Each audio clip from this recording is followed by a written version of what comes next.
Beneath Liverpool Street, where the Elizabeth Line's tunnel boring machines had been grinding through London clay for months, the engineers stopped. Something had stopped them.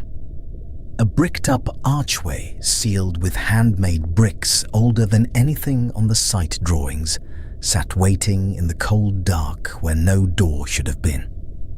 The foreman, a quiet man named Terry, who had worked London tunnels for 30 years, crouched with his old torch and slowly traced the brickwork with his fingers. It felt cold. It felt deliberate. Nothing in the office matched it. Not the sewer plans, not the wartime shelter surveys, nothing at all. So the question settles in gently. How many other sealed passages lie beneath the city's feet, walled up, waiting for a machine to knock softly and be let back into the light? Before we go down there, drop a comment and tell me where in the world you're listening from tonight. And if these quiet journeys help you drift off, hit subscribe. Tonight, we follow that sealed door downward into a London quietly building over its own past for 2,000 years. Let it wait a little longer. We're not in a hurry. Beneath the pavements of the financial district, where black cabs idle at red lights and couriers thread between glass towers, there lies a city. It stopped breathing 19 centuries ago. It does not lie nearly so far down as you might think. In 1954, on a bombed-out plot near Walbrook, a young archaeologist named William Grimes was racing the diggers and the concrete mixers. He was cataloguing what little the war had spared before the rebuilding swallowed it whole. He had weeks, not months, nothing more. Post-war London wanted its offices back, and every day of delay was a day some contractor resented. He was not looking for a temple. He was looking for street plans, for the outline of a lost Roman settlement. It was squeezed between deadlines and demolition crews who had no patience for pottery shards. Then, on the second to last day of the dig, his trowel found a curve of stone that made no sense as rubble. Beneath the mud and the broken brick, the apse of a temple began to emerge from the London clay. Word spread through the city within hours, long before the finds themselves were even lifted from the ground. Office workers queued for a glimpse on their lunch breaks, coats buttoned against a September wind. They craned over a rope barrier to see what the papers were already calling a miracle. Newspapers ran the story on their front pages, above the fold, ahead of the ordinary business of a Tuesday. The marble head of the god Mithras was finally raised from the earth. It was pale and faintly smiling in a way that unsettled more than one onlooker. The queue stretched for half a mile along a street built to carry commuters, not pilgrims.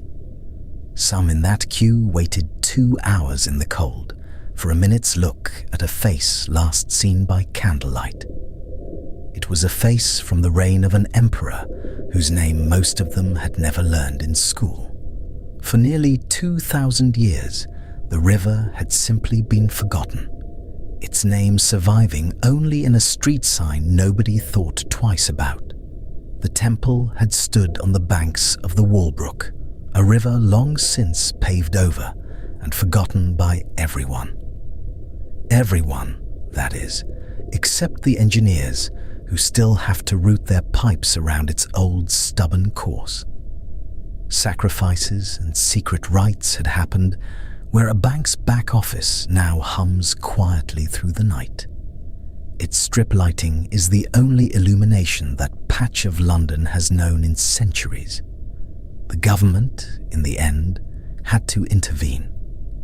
It delayed the site's new tower by months, so the finds could be properly recorded before the concrete went in. Nobody who worked above it ever knew. Not one of them. The staff who now badge in each morning walk directly over a shrine that once demanded blood and silence. Not one of them slows their pace. Not once. What Grimes uncovered that week was not simply a temple.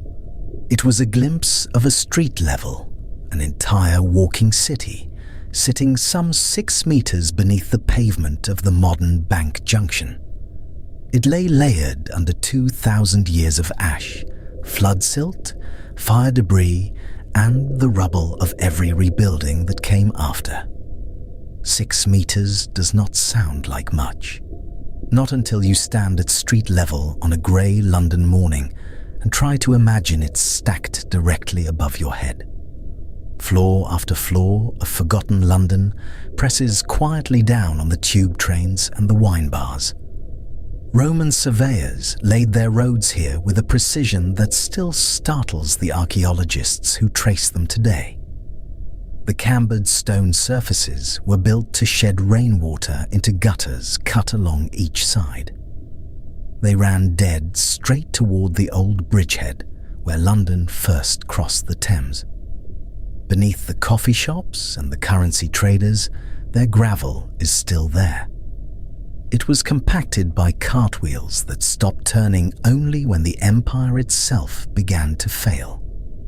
Occasionally, when a foundation is dug just a little too deep, that ancient camber reappears in section, a dark stripe among the pale modern concrete. For a moment, the workers on site are looking directly at a road nobody has walked on in longer than most nations have existed. Some of them, contractors say, go quiet for a minute before the digger starts again. One old hand called it the only moment of true silence he ever got on a city building site. It is one thing to know a thing intellectually. It is another to see the actual cambered stone, wet and dark, still holding its shape after all this time. It is still doing precisely the job some nameless engineer designed it to do 1900 years ago. Beside it, archaeologists have lifted painted plaster from collapsed Roman walls, red and yellow pigment bright as the day it was mixed. It was sealed from light and air by the very fire that once brought a house down around it.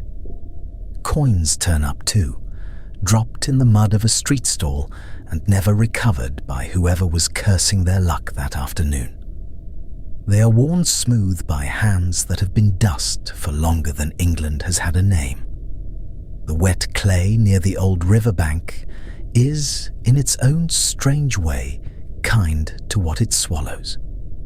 It starves the ground of the oxygen that would otherwise rot wood, leather, and bone within a generation.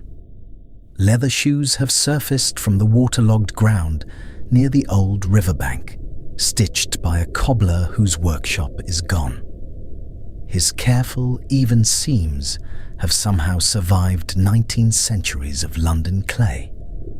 The Romans who built Londinium were not content with roads alone. They laid timber-lined culverts and stone-capped drains beneath their streets, channeling waste and rainwater away from the busy heart of their new colonia. It was an engineering confidence that would not be matched again in this city for well over 1,000 years.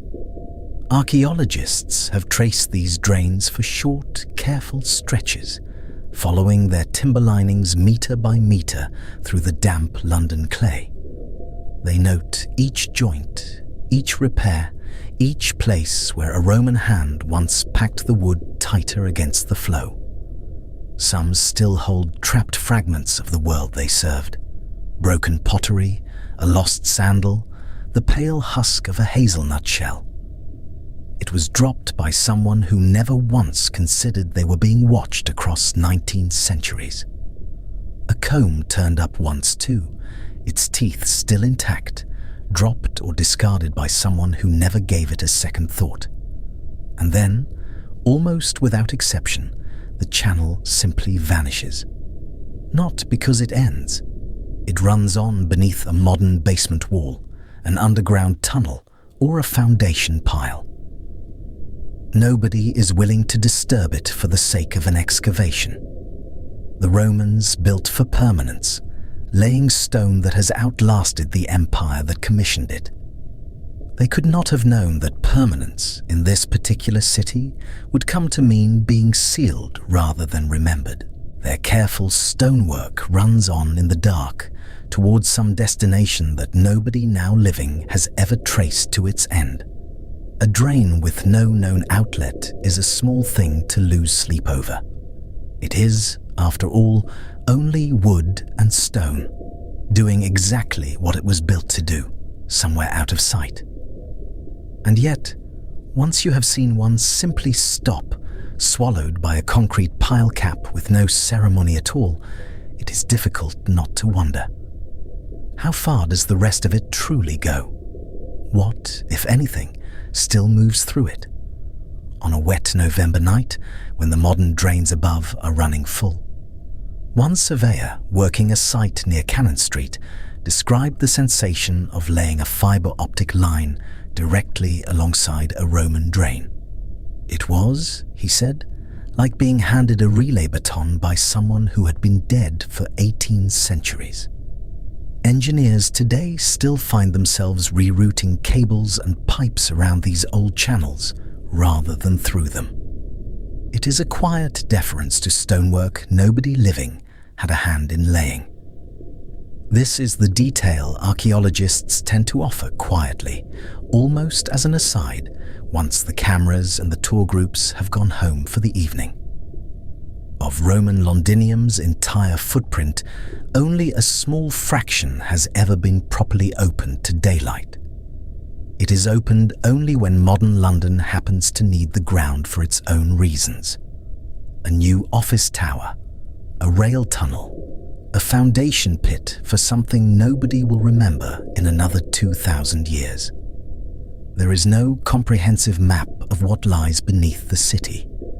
There is only a patchwork of excavation reports scattered across decades of separate, unconnected digs. Each one is a keyhole glimpse into a room that has never once been seen whole. One dig might reveal a courtyard, nothing more. A street away, decades later, another might reveal a wall that seems to belong to the very same building. Nobody now working can be entirely certain the two match up. Grimes himself only found his temple because the war had flattened a city block. It gave him a narrow, accidental window before the concrete returned to close it. Most of Londinium, by contrast, has never had that window at all. It likely never will, while the buildings standing above it remain profitable, occupied, and entirely uninterested in what waits beneath their foundations. A city built on top of itself, again and again, for 2,000 years, keeps most of its earlier selves quiet by simple necessity. Layer folds over layer until the oldest streets are little more than rumour, cited in a footnote, waiting for a crane that may never come. Even the archaeologists who spend careers on this ground will tell you, off the record, that they are working with a fraction of a fraction. The true shape of Londinium may never be known in full by anyone. Every survey closes more questions than it opens and raises 3 more for each one it settles. Every planning application near the old city walls now carries, quietly, the possibility of another Walbrook, another queue around the block, another face raised pale from the clay. A handful of years spread across a handful of sites against 2,000 years and an entire buried city. The odds were never fair, not close at all. And so the old Roman streets keep their course somewhere beneath the modern one. Drains and culverts and cambered roads still follow the ancient lines the surveyors first cut into the London clay. They thread onward under bank vaults and trading floors that have no idea what runs beneath their marble lobbies. Nobody has followed them all the way to wherever they lead. Somewhere under the financial district tonight, that old course runs on still. long after the last analyst has gone home and the lights above have dimmed to their overnight glow. Quietly on in the dark. It waits for the next accidental window to open above it whenever London next decides to dig. For now, it keeps its own counsel, patient in the way only stone can be. Somewhere beneath Farringdon, if you knew where to press your ear against the pavement, you would hear water still moving. Not a memory of water. Water itself, cold and patient, running exactly where it has run for 2,000 years, only now inside a tube of brick instead of open sky. This is the River Fleet. London did not drain it and did not fill it in, and London simply put a lid on it and told itself the river was gone. Through the 1700s, the fleet was already dying above ground. It was choked with tanning waste and slaughterhouse offal, and with the refuse of every trade that needed water and gave nothing back. Boatmen once poled cargo up from the Thames as far as Holborn Bridge. They complained, in petitions that still survive, of a channel too thick with filth to row. By 1766, the stretch above that bridge was culverted over entirely, vanished beneath a new road built specifically to hide the smell. The work continued in pieces for 100 years more, brick arch after brick arch closing over the water like eyelids.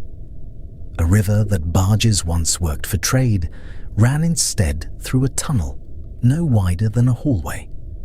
It was lit by nothing but whatever lamp an inspector chose to carry. Workers who built those early culverts left almost nothing behind. A few ledgers, water-stained and half-legible. A few names, recorded once and never again. And no maps that agree with each other, not on width, not on depth. They don't even agree on how many bends the river takes between Kentish Town and the Thames. And that discrepancy, small as it sounds, becomes important later. For now, picture only this. Somewhere under Clerkenwell tonight, the fleet is still flowing, black and unlit. It runs past brickwork laid by hands that have been dust for 2 centuries, toward the Thames it has always been trying to reach. It carries whatever the city drops into it, without ever being asked to carry anything at all. Above ground, almost nobody notices. Farringdon Road follows the old riverbed so closely that its gentle curve is the fleet's own curve, inherited without comment by every map since. Shopkeepers along that stretch have grown used to a particular kind of damp that rises through their floors in wet Novembers. It carries a smell faintly of iron and old stone that no plumber has ever fully traced. Ask them what lies beneath, and most will shrug. A sewer, they'll say. Just a sewer. They are not wrong exactly. They are simply not told the rest. Then came Bazalgette. Joseph Bazalgette did not build the Fleet's culvert, but he built around it, over it, and in places astonishingly close to it. This is where the story thickens rather than resolves. Between 1858 and 1865, London's Great Stink drove Parliament itself to abandon its riverside chambers behind curtains soaked in chloride of lime. In those same years, Bazalgette drove over 1,000 miles of new sewer beneath the capital. It was a project so vast, it reshaped the city's relationship with everything beneath its feet. His engineers surveyed constantly, working by candlelight in tunnels barely tall enough to stand in. They mapped old culverts, old drains, old brick they encountered by accident while boring new lines. Mostly, they recorded what they found with the flat, careful language of Victorian civil engineering. Dimensions, materials, condition, nothing more. But not always. In at least 3 surviving inspection reports from the Clerkenwell and Bloomsbury sections, Surveyors note chambers running perpendicular to the fleet's known line. They describe spaces with no drainage function anyone could identify. The brickwork was of a style and mortar older than anything Bazalgette's own men were laying that season. One engineer, in a report now held with the rest in municipal archive, but rarely read by anyone outside it, describes a doorway, bricked shut, flush with the tunnel wall, its outline visible only because the mortar around it had weathered a different shade of grey. No further comment. The great irony of Bazalgette's achievement is this. In solving London's sewage crisis, he gave the buried rivers a purpose the city could finally forgive them for. But his men also became the last documented witnesses to structures that predate their own work by centuries. They simply built past them and moved on, and the schedule did not allow for wonder, and the budget certainly did not. Bazalgette himself, by every account that survives him, was not a man given to speculation. He was an engineer of enormous discipline, the sort who measured gradients to the inch.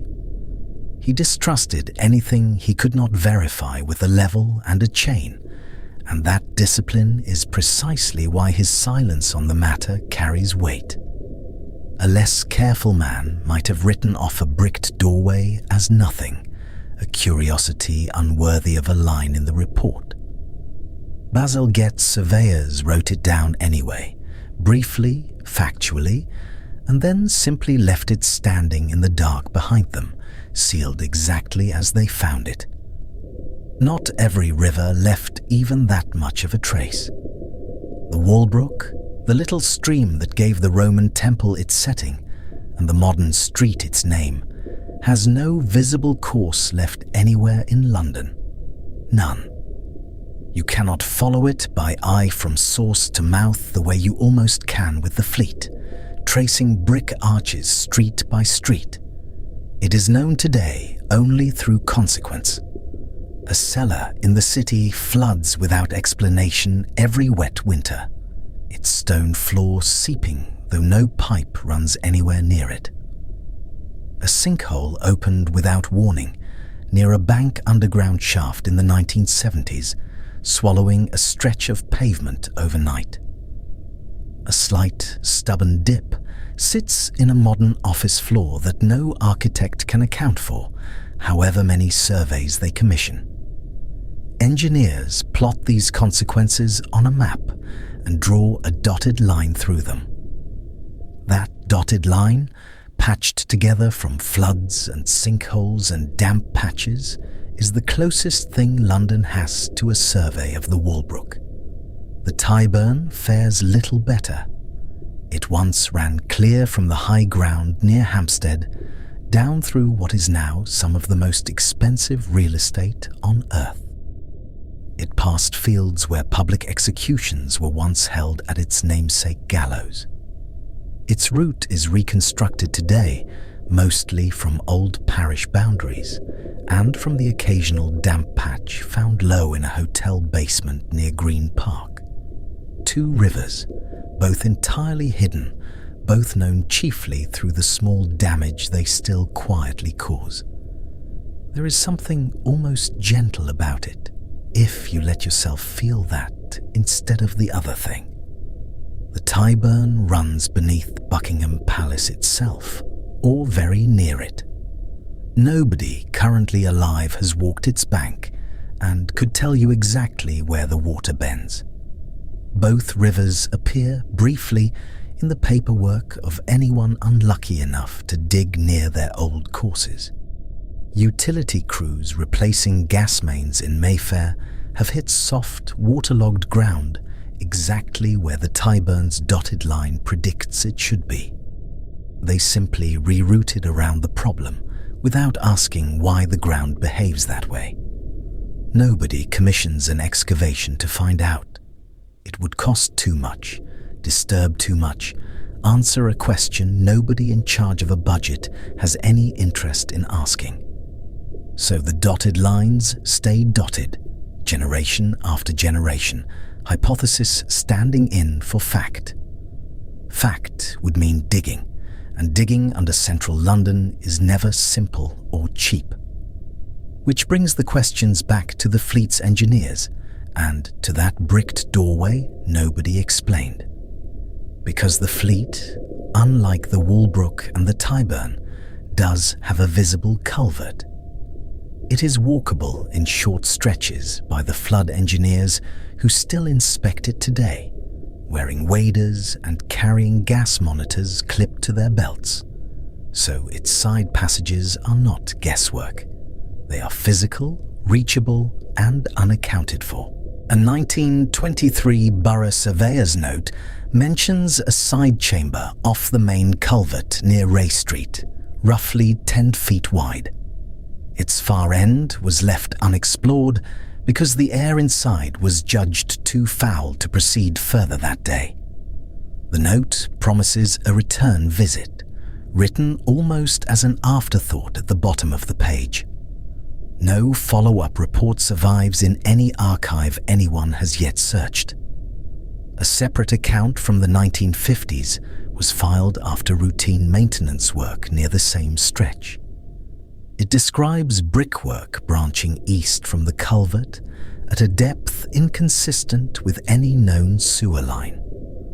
The survey was abandoned midway when the crew's lamps began to gutter in air they could not explain and would not risk breathing further. 2 reports, 30 years apart, different crews, entirely different decades, yet the same quiet pattern. A passage found, a passage left. Modern London Fire Brigade documentation, drier and more procedural than either, still occasionally flags what it calls unmapped voids near the fleet's known route. These are spaces that show up on ground-penetrating radar, but correspond to nothing in the utility company's own records. Nobody currently employed to maintain the culvert claims to know what these voids are, or were, or where exactly they connect. One retired flood engineer was interviewed decades after his own inspections of the Ray Street stretch. He described the sensation of standing at the edge of one such passage, with his torch beams simply failing to find a far wall. He did not go further. Protocol did not require it, and something in him, he admitted, did not want to either. He filed his notes and logged the depth and bearing as regulations demanded. He left the chamber exactly as dark as he had found it for the next crew, whenever that crew might come. So the question settles quietly, the way water does. Where do these older channels actually lead? Not the fleet itself, whose course is documented well enough for anyone with a map and patience to follow. It is the side passages branching from it, the chambers that predate Bazalgette's brick by some unknown span of years. It is the doorway that somebody, at some point, made the deliberate decision to seal rather than open. Rivers do not usually get walled off gently, and something in a city's memory chooses to forget a specific bend, a specific junction, a specific door. It then spends 2 centuries reinforcing that, forgetting with newer, sturdier brick, layer upon layer, as though burying the question deeper might finally answer it. Perhaps whoever last walked those banks left willingly, candle in hand, following the water somewhere the surveyors never followed it themselves. Perhaps they didn't leave at all, and the sealing was not caution but consequence, a decision made in haste and never written down. Nobody documented that either. All that survives is the water moving where it has always moved. It is indifferent to the names London gave it, and just as indifferent to the ones London tried so carefully to erase. It keeps whatever it keeps in the dark below Farringdon, below Clerkenwell, Below streets that have long since forgotten they were ever built along a river's bank at all, or a door's threshold, or anything at all that once stood open to the sky. Rest now, if you can, above that unseen current. It has run this long without needing an audience, and it will keep running long after every brick above it has been laid and relaid again. Beneath the square called Charterhouse, plane trees now shade a quiet corner of Clerkenwell. The ground remembers something the paving stones will not say. In 1371, a Carthusian priory rose here. Its cloisters were built with careful hands on soil that swallowed thousands. Decades earlier, the Black Death came for London. This same patch of open field had been chosen as a burial ground. It was a place where the dying city could bury its dead faster than grief could keep pace with the digging. Chroniclers of the time wrote of pits sunk wide and deep. Bodies were laid in without coffins, without names, without the rites a soul might have deserved in gentler years. The monks who founded Charterhouse knew well. They built anyway. Stone by patient stone, the cloister walk was laid directly over what the city had tried to forget. Perhaps that was the point of it. A silent order, sworn to solitude and prayer, settled atop a wound the city could not otherwise close. As if devotion itself might seal what plague had opened wide. Their cells ringed a great cloister garth. Each monk stayed alone behind his own narrow door. Each door opened onto the same buried multitude beneath the grass and the gravel paths. It is a strange kind of founding. Sacred stone laid over unmarked sorrow. Silence chosen to sit above a silence no one had chosen. Charterhouse Square today gives little hint of it. Commuters cross it on their way to the Barbican. They rarely know that the earth beneath their shoes was once a plague field, wide enough to hold a parish's dead in a single terrible season. And beneath that quiet, the old records suggest something else was built too. Something meant to move, unseen, between one sacred room and the next. Historians who have studied the founding charter note a curious detail. The land was granted cheaply, almost hurriedly.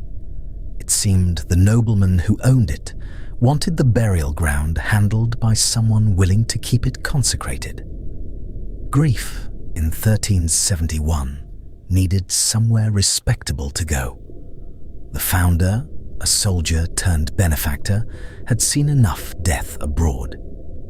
He wanted his final years spent somewhere calmer, somewhere the bells might toll softly over ground already accustomed to sorrow. He could not have known what centuries would dig up beneath his cloister. The Carthusians did not live as other monastic orders did, and their buildings still show it. Each monk kept to his own cell, a small house. Food came through a hatch cut low in the wall so that no eyes need meet across the threshold. Speech was rare, reserved for certain hours. Even then, it was kept low. Almost a murmur passed between hooded figures in a cold cloister walk.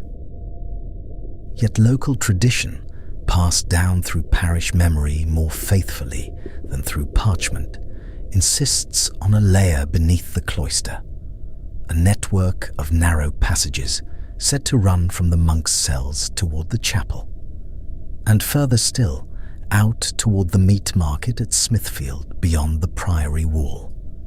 Some accounts describe brick-lined corridors, barely tall enough to stoop through. They were used for moving between prayer and provision without crossing open ground where a plague wind might still linger. Others speak of a passage toward the outer gate, built perhaps for carting goods, perhaps for something a little less easily named in a parish account book. No single surviving plan shows the full extent of these tunnels. That absence has done more to keep the story alive than any map ever could. Fragments turn up instead, scattered across centuries of repair work. A bricked archway noted by workmen during 19th-century renovations. A hollow sound beneath a chapel floor that no one thought worth the trouble of opening. A sealed doorway matching no known room on either side of the wall it interrupts. Smithfield itself carried its own long history of trade, slaughter and storage, its own cellars and undercrofts threaded beneath the meat stalls. Precisely where the priory's passages met that older, busier ground was never settled by anyone who left a written trace. The monks left few words behind about what lay under their feet. Silence, after all, was their vocation and their calling. But silence is not the same as absence. Clerkenwell has always been better at keeping secrets than at explaining them to strangers who come asking. A candle carried down such a passage would have thrown long shadows across brick still faintly damp with river air. The walls stood close enough on either side to touch. Whoever walked there walked quietly and left no account behind worth reading. Later tenants of the site, centuries on, reported cold draughts rising from certain corners of the cellars for no reason they could ever properly explain. Air that seemed to move as though drawn from somewhere further off than any known room. The dissolution of the monasteries in the 1530s brought the priory's life as a religious house to a close. The buildings themselves endured, passed from hand to hand across the turbulent decades that followed. A nobleman took the site first, reshaping cloister into courtyard. Later, it became a school. Later still, a hospital and almshouse, sheltering old men in rooms where monks had once kept their silent vigils. Each new owner altered what they inherited. They walled old doorways no longer needed, floored old undercrofts, and absorbed older stone into newer walls, with little curiosity for what lay beneath. Even the school years left their mark. Playing fields were laid across ground the Victorians barely paused to question. Cricket pitches rolled flat above medieval bone, without a second thought spared for what lay a few feet down. It was not until 2013, during construction work for the Elizabeth Line, that the ground beneath Charterhouse Square was opened again. This time with real archaeological patience rather than the hurried disregard of earlier centuries. Crossrail engineers were sinking a ventilation shaft for tunnelling machinery. They struck human remains immediately, barely a few feet beneath the lawn. What followed was one of the most careful excavations London had seen in decades. Archaeologists lifted skeleton after skeleton from the heavy London clay, 25 in that first careful season alone. Each one was catalogued, each one measured, each one studied for whatever quiet testimony its bones might still hold. What surprised the diggers most was not the presence of the dead themselves. Chroniclers had always insisted they were there, somewhere beneath the square. It was the order of them. These were not bodies flung into panic and haste, as the old plague narratives had so often implied to generations of readers. They lay instead in careful rows, 2 layers deep in places, aligned east to west, with a discipline that spoke of real organization, even amid catastrophe. Someone had managed this burial ground with method, with grim, methodical care, as the city around it seemed to come apart at every seam.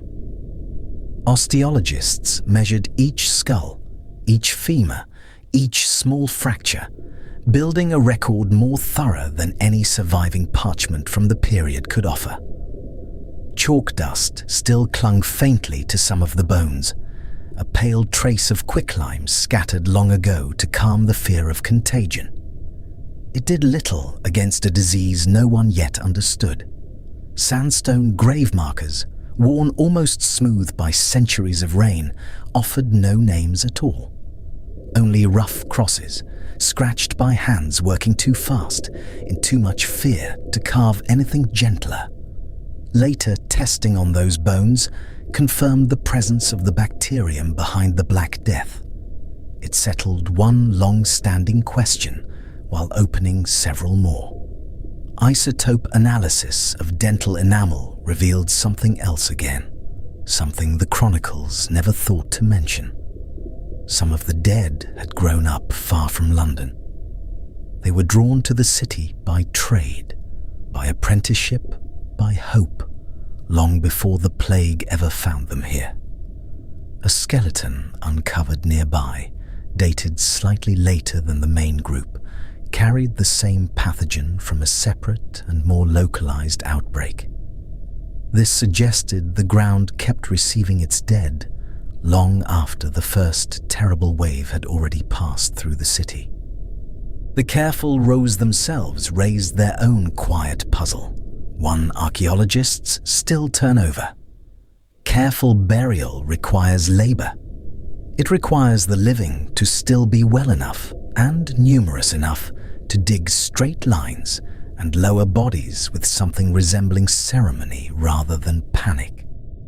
Parish records from the period, thin and inconsistent as they so often are, describe burial numbers that rise and fall unevenly across those plague years. Sometimes they name a toll that the physical ground beneath the square does not entirely match. Historians have puzzled over the discrepancy for years, without resolving it to anyone's satisfaction. Cross-referencing surviving wills against the burial totals only deepens the puzzle. A handful of names vanish from the record entirely, neither buried elsewhere on paper, nor accounted for among the bones so carefully catalogued at Charterhouse Square. Perhaps some burials happened elsewhere entirely, folded into the parish record by clerks working from rumour rather than sight. Perhaps the square held more dead than any surviving account thought, or dared, to count in ink. Or perhaps, simply, the living kept their private tally, unwilling to write down a number that felt too large for a quiet parish to hold. They let the earth remember what the page would not, what the archaeologists did not resolve, in their seasons of work, was the extent of the older undercrofts. They still run beneath the square's quiet edges. Chambers bricked shut, floors laid over older floors, corridors that the Crossrail dig brushed lightly against, but never fully traced to any satisfying end. Engineers noted voids in the surrounding ground that appeared on no historical survey they could find. Hollow spaces, logged carefully, and then sealed again as the shaftwork moved steadily on. London's oldest habit, building calmly over what it cannot yet explain to itself, Clerkenwell above ground shows little of this now. A garden square, a scatter of listed buildings. Tourists read a small plaque that mentions the plague only briefly, apologetically, before moving on toward the coffee shops nearby. But somewhere beneath the paving, a small unresolved arithmetic still waits patiently in the dark. In the narrow gap between what the parish clerks once wrote down and what the bones themselves eventually revealed centuries later. The dead recorded on paper and the dead found in the earth were never quite the same number. Not exactly, not precisely. No one can say with certainty where the difference went, or whether some part of it is still down there, waiting beneath the plane trees. Patient as the city above it has always, quietly, learned to be. Beneath the river, in the dark before the dark had a name, two men once wagered that stone and iron could hold back the Thames. Marc Brunel was the father, an exile from France who had made his name solving problems other engineers called impossible. Isambard was the son, still young, still unproven, already carrying the weight of a family obsession that would nearly kill him before it made him famous. In 1825, they began cutting downward from Rotherhithe, chasing a line that no engineer in the world had ever finished. A tunnel driven beneath a navigable river, not around it, not above it, but straight through the silt and clay that had swallowed every attempt before them. Other rivers had been bridged. Other rivers had been dammed, diverted, tamed by causeways and locks.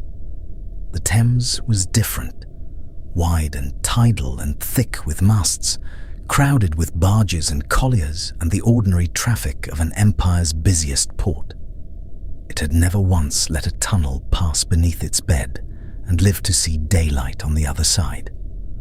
Earlier attempts had drowned in mud within weeks. One engineer before Brunel had lost his nerve and his workforce in a single catastrophic afternoon and walked away from the project entirely. Marc Brunel believed he had solved the problem no one else could solve. And beneath your feet today, if you know where to stand on a certain stretch of the overground line, his answer is still there, buried and breathing under London's ordinary Tuesday traffic, unnoticed by the thousands passing directly over it. He called his invention a shield, and it was unlike anything built before it. An iron frame, tall as a house, divided into a grid of separate cells, like a honeycomb turned on its side. Inside each cell, a single miner dug forward by hand, while the frame itself held back the tons of ground pressing in above and beside him. Behind the miners came the bricklayers, sealing the tunnel closed almost as fast as it opened. So the whole structure crept forward as one slow armored organism through mud that had never once known light. Candles guttered in the wet air. Men worked shifts by lamplight with river water seeping constantly through the clay above their heads, a fine cold drizzle that never quite stopped. A reminder of exactly how much water waited just beyond the shield's iron ribs. The smell alone told you where you were. Wet clay, tallow smoke, and the metallic tang of the river filtering down through soil. That should never have let it through at all. It should have taken 3 years. It took 18, and almost every one of those years left its own scar on the project and on the men who built it. The river did not want to be crossed, and it fought back more than once. Twice the roof gave way entirely, and the Thames poured through in a single roaring collapse that filled the workings faster than any man could run. Drowning lamps, drowning tools, drowning the fragile order of the shield in an instant. Twice the tunnel had to be pumped dry, and the breach filled from above with clay dropped from barges. Sailors leaning over the gunwale to watch the water swirl and vanish into a hole. That, from the surface, looked like nothing at all, just a ripple on a busy river, no sign of the chaos underneath. Isambard himself was caught in the second flood, carried upward by the surge, half drowned. Dragged out alive by men who had not expected to find him breathing, he carried the memory of that day for the rest of his life. And some who knew him said he never entered a tunnel afterward without a moment's private dread. His father, watching from the surface as the shaft was pumped clear, reportedly aged years in a single night. Money ran out before the water did. For 7 long years the project simply stopped, sealed at both ends, abandoned mid-river, a brick corridor going nowhere beneath ships. that had no idea what lay beneath their keels. Workers who had given years to the shield scattered to other trades and other cities. And some whispered that the shield itself, motionless in the dark, had become something closer to a tomb than a passage waiting to be finished. When funding finally returned and the digging resumed, the old dangers waited exactly where they had been left, patient as the clay itself. Fire broke out underground. Gas seeped from fissures no survey had mapped. And still, inch by stubborn inch, the shield went on, until on a cold March morning in 1843, the last brick was laid. And the Thames Tunnel opened beneath the water it had fought for 18 years to keep sealed shut. Crowds gathered on both banks to watch the first walkers pass through, bells ringing, bands playing somewhere out of sight. Few of them could have imagined what those brick walls had already survived to let them stand there. It was never meant only for people on foot, though for decades that was all it carried. A candlelit bazaar of vendors and buskers and souvenir stalls echoing under the riverbed, while paying visitors wandered through in genuine wonder at what lay above their heads. The grand carriage roadway Brunel had promised the public was never built. The money for ramps and approaches simply was not there. And so, his masterpiece opened as a curiosity rather than the great trade artery he had imagined, a strange half-finished glory sitting beneath the water, admired more than it was ever truly used. Decades later, a railway company bought the tunnel and gave it the purpose it had perhaps always deserved: running trains instead of pedestrians through its brick throat. Today, it forms part of the London Overground, rumbling under commuters who rarely glance twice at the dark brickwork rushing past their carriage windows. Somewhere beneath that ordinary, unremarkable morning commute survives one of the boldest engineering acts of the 19th century. And most who ride it will never once suspect it. They read their phones. They check the time. The river passes silently overhead the entire way. What almost none of them see are the older service shafts built alongside the running tunnels. Narrow vertical passages that once let Victorian engineers climb down by lamplight to inspect brickwork, drainage, and the slow creeping damp that never fully left the walls. Many of those shafts were sealed when the line was electrified and modernized for daily traffic. Judged too narrow, too old, too dangerous for anyone but a trained maintenance crew with proper equipment and proper authorization. They remain there still, bricked shut at the top, forgotten by nearly everyone except the small handful of engineers whose job it is to remember such things exist at all. Passengers standing on the platform above have no way of knowing a Victorian ladder, rusted and untouched, still waits in the dark just beneath their shoes. Among railway workers, a quieter story has always circulated, one that never quite makes it into the official histories or the guidebooks sold near the station entrance. It concerns side chambers cut into the original 19th century workings. Small rooms carved off the main board during construction and never fully explained in Brunel's own surviving notes and drawings. Some believe they were ventilation recesses, places for stale air to circulate through a tunnel that badly needed it. Air thick enough with smoke and damp to choke a man by midday. Others believe they were storage niches for tools and materials, convenient hollows carved out by exhausted men working waist-deep in freezing water. Men too tired and too frightened to waste effort on anything beyond survival. and a few insist they were never intended for either ordinary purpose. That they mark places where the shield paused for reasons the surviving record simply does not give. Where the diggers found something in the clay worth stopping for, or perhaps something worth quietly avoiding altogether. Whatever the truth of it, once the line was converted for regular rail traffic and safety regulations tightened around every foot of the route, those chambers were bricked over and left exactly as they were found, closed in a single afternoon by men following orders. They were never asked to question. No inspection report describes what, if anything, sat inside them at the moment of closing. They are there now, sealed a stone's throw from the trains, unreachable by anyone without official clearance and a genuinely good reason to ask for it. Doors that have not opened since Victoria sat on the throne.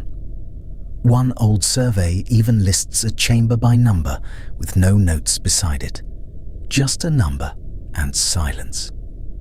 And a date so faded the ink has nearly vanished from the page entirely. Engineers inherit more than steel and brick when they inherit a tunnel like this one. They inherit a set of questions nobody before them managed to answer, filed away in drawings too old and too incomplete to trust completely. Annotated in a hand that has been dead for over a century. Every generation of maintenance crew that has worked this stretch of line has heard some version of the same rumor. Passed down the way old trades passed down their stories, half joke and half genuine unease that nobody quite wants to say aloud. A retired inspector once described walking the service shafts alone at night with nothing but a torch, listening to water somewhere behind brick that should, by every plan he carried, have been perfectly dry, and deciding quietly not to ask too many questions about where the sound was coming from. He mentioned it once, years later, almost as an afterthought, and then never spoke of it again. Whether that is memory or embellishment hardly matters after so many decades have passed. The tunnel has always attracted stories the way old stone attracts damp, seeping in slowly until nobody can quite say where the history ends and the legend begins to take over. Younger engineers hear the older ones tell it, half laughing, and file it away regardless, the way sailors once kept faith with omens. They could not quite defend in daylight. What is certain is only this. Brick laid nearly 2 centuries ago still holds back a river that once very nearly won. And it does so silently, without praise, every single day a train passes overhead. Somewhere within that brick are spaces no living engineer has opened in living memory. Spaces that predate the electric light, the combustion engine, and 2 world wars fought above them. The trains keep running above the old shield's path, carrying thousands of ordinary commuters who have no idea they are passing directly through the wager, 2 stubborn Brunels once made with the Thames itself. A wager that cost money, blood, and nearly 2 decades to win.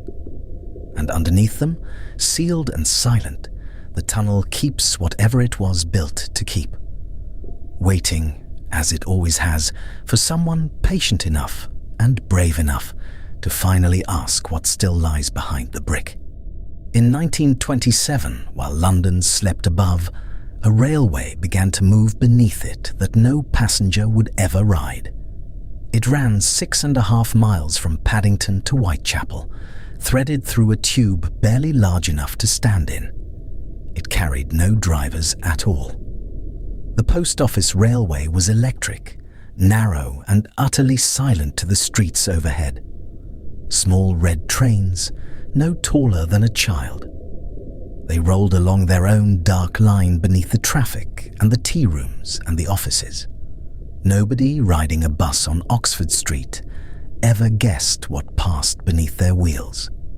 The tunnel had been bored through London clay a decade earlier in relative secrecy, and its purpose was never advertised to the city it served.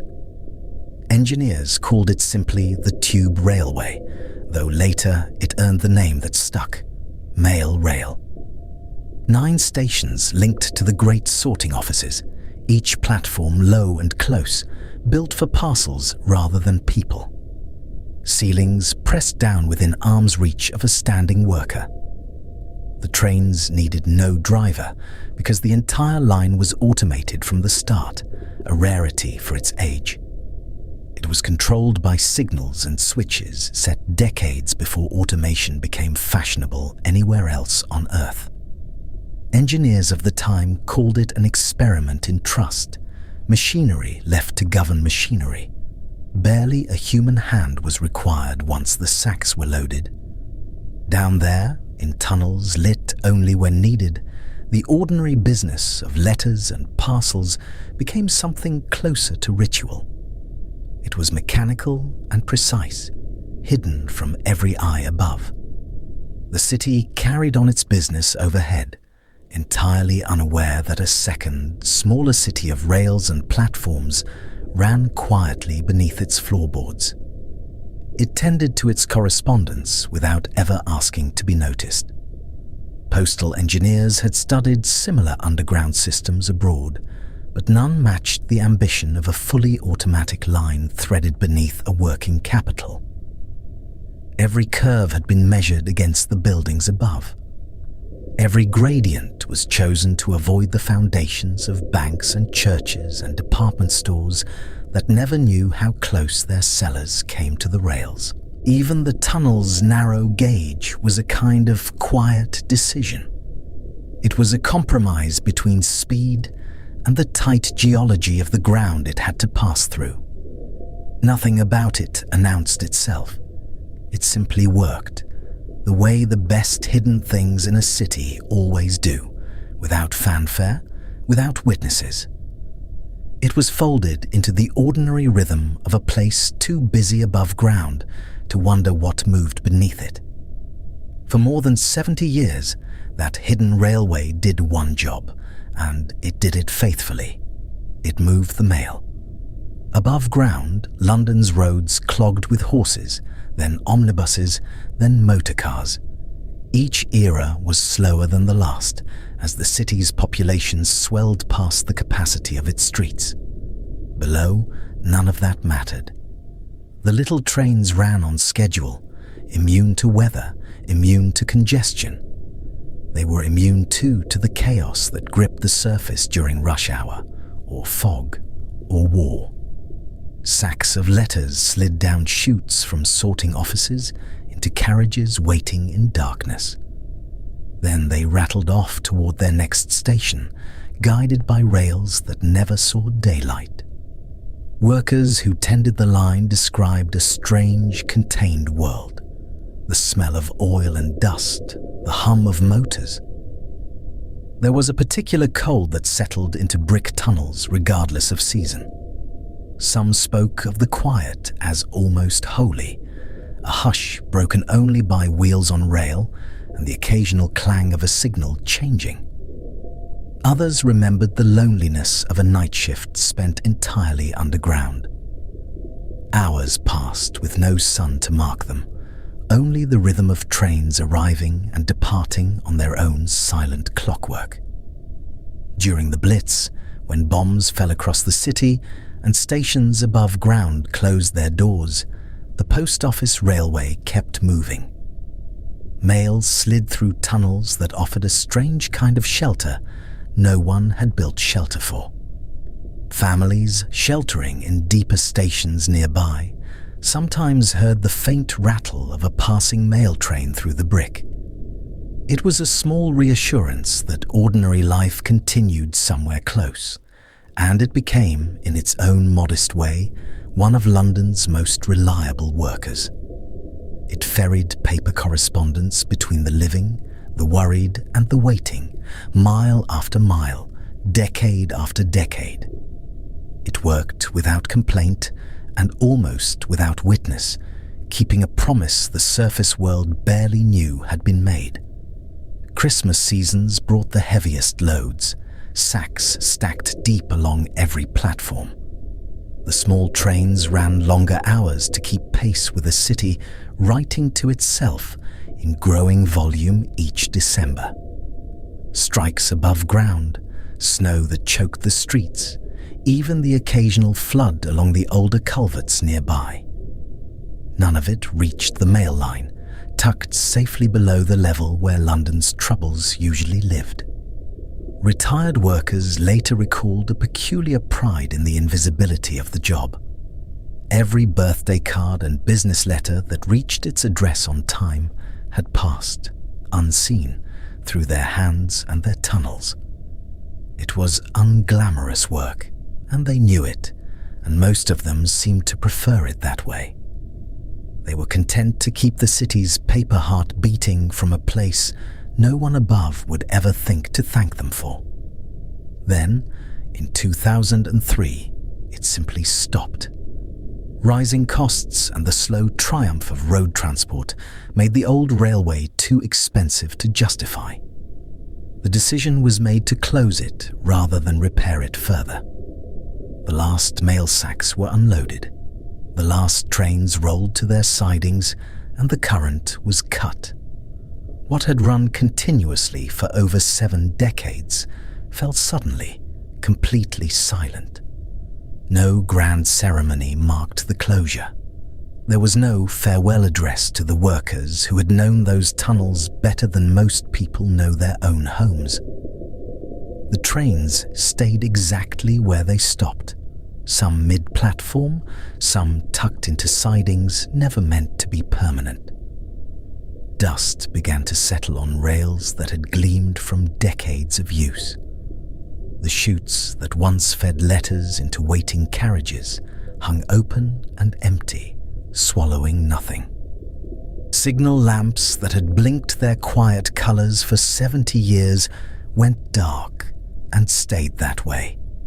Somewhere beneath the pavements of central London, an entire transport network simply waited in the black. It was forgotten by the millions who walked above it each day. They never knew that 6.5 miles of track and 9 sealed stations sat quietly beneath their shopping trips and their commutes. The tunnels breathed the same still air they had breathed since the trains last moved. A closed door, a locked gate, a length of cable coiled and left. These became the only monuments to 70 years of unseen labour. For a time, engineers debated what should happen to the line. Fill it, strip it, sell the rails for scrap, and let the tunnels flood slowly with whatever groundwater found its way in. None of that happened. The decision, in the end, was simply to leave it. They locked the gates and let the darkness do the work that demolition crews might otherwise have done.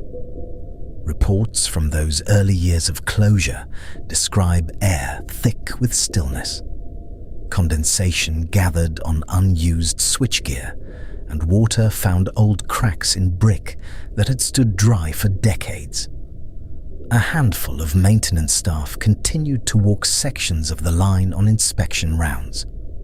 Their torches swept over trains parked exactly where their drivers, or rather their signals, had last brought them to rest.